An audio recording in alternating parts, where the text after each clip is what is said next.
અમદાવાદની seventh day સ્કૂલમાં વિદ્યાર્થી પર જીવલેણ હુમલાની ઘટનાના શાહી હજુ સુકાઈ નથી. ત્યાં ભુજમાં અસલ આવી જ ઘટના પ્રકાશમાં આવી છે. ભુજની સંસ્કાર કોલેજ બહાર BCAનો અભ્યાસ કરતી વિદ્યાર્થીની પર છરી વડે હુમલો થયો હતો. આ ઘટનામાં વિદ્યાર્થીનીનું સારવાર દરમિયાન મૃત્યુ નિપજ્યું છે.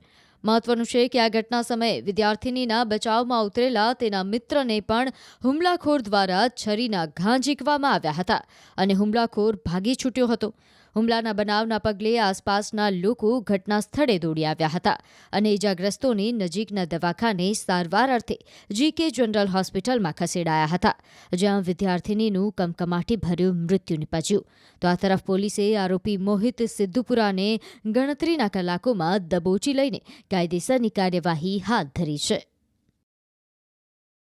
સમગ્ર ઘટનામાં એવું થયું છે કે જે વિદ્યાર્થીની છે એ અમારી કોલેજની અંદર ફર્સ્ટ યરમાં અભ્યાસ કરે છે BCAની અંદર, અને જે બહારના છોકરાઓ બે આવેલા છે એ અમારા કોલેજ સાથે એમનો કોઈ સીધો સંપર્ક નથી. એટલે એ ઘટના જે છે એ 6 વાગ્યા પછી જે આપણો કેમ્પસ છે એના બારે જે એપ્રોચ રોડ છે એ સાઈડ પર થયું છે. અને એ એક હુમલો એવી રીતના થયો જે બહુ દુઃખદ હુમલો છે દીકરી ઉપર. અને અમને તાત્કાલિક જાણ થતાં અમે લોકો ત્યાં ઘટના સ્થળ ઉપર પહોંચી ગયા હતા અને તાત્કાલિક જે છે એ પીડિતાને અમે લોકો હોસ્પિટલના સારવારમાં ખસેડી દેવામાં આવ્યું હતું. ના, ક્યારે પણ નહીં. એ લોકો કેમ્પસમાં પણ નથી આવેલા. એ લોકો બારે રહીને જ આ બધી વસ્તુ કરેલી છે. કેમ્પસમાં ક્યારેય એમને જોવામાં આવેલા નથી. અગાઉ આવું ક્યારેય ઘટના બની નથી. આટલા વર્ષોમાં પહેલી વખત આવી ઘટના થયેલી છે. અમદાવાદની સેવન્થ ડે સ્કૂલમાં વિદ્યાર્થી પર જીવલેણ હુમલાની ઘટનાના શાહી હજુ સુકાઈ નથી. ત્યાં ભુજમાં અસલ આવી જ ઘટના પ્રકાશમાં આવી છે. ભુજની સંસ્કાર કોલેજ બહાર BCAનો અભ્યાસ કરતી વિદ્યાર્થીની પર છરી વડે હુમલો થયો હતો. આ ઘટનામાં વિદ્યાર્થીનીનું સારવાર દરમિયાન મૃત્યુ નિપજ્યું છે. મહત્વનું છે કે આ ઘટના સમયે વિદ્યાર્થીનીના બચાવમાં ઉતરેલા તેના મિત્રને પણ હુમલાખોર દ્વારા છરીના ઘા ઝીંકવામાં આવ્યા હતા અને હુમલાખોર ભાગી છૂટ્યો હતો.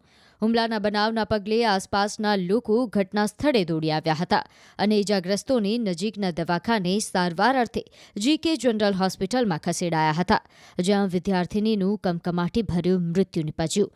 તો આ તરફ પોલીસે આરોપી મોહિત સિદ્ધુપુરાને ગણતરીના કલાકોમાં દબોચી લઈને કાયદેસરની કાર્યવાહી હાથ ધરી છે. સમગ્ર ઘટનામાં એવું થયું છે કે જે વિદ્યાર્થીની છે એ અમારી કોલેજની અંદર ફર્સ્ટ યરમાં અભ્યાસ કરે છે BCAની અંદર, અને જે બહારના છોકરાઓ બે આવેલા છે એ અમારા કોલેજ સાથે એમનો કોઈ સીધો સંપર્ક નથી. એટલે એ ઘટના જે છે એ 6 વાગ્યા પછી જે આપણો કેમ્પસ છે એના બારે જે એપ્રોચ રોડ છે એ સાઈડ પર થયું છે. અને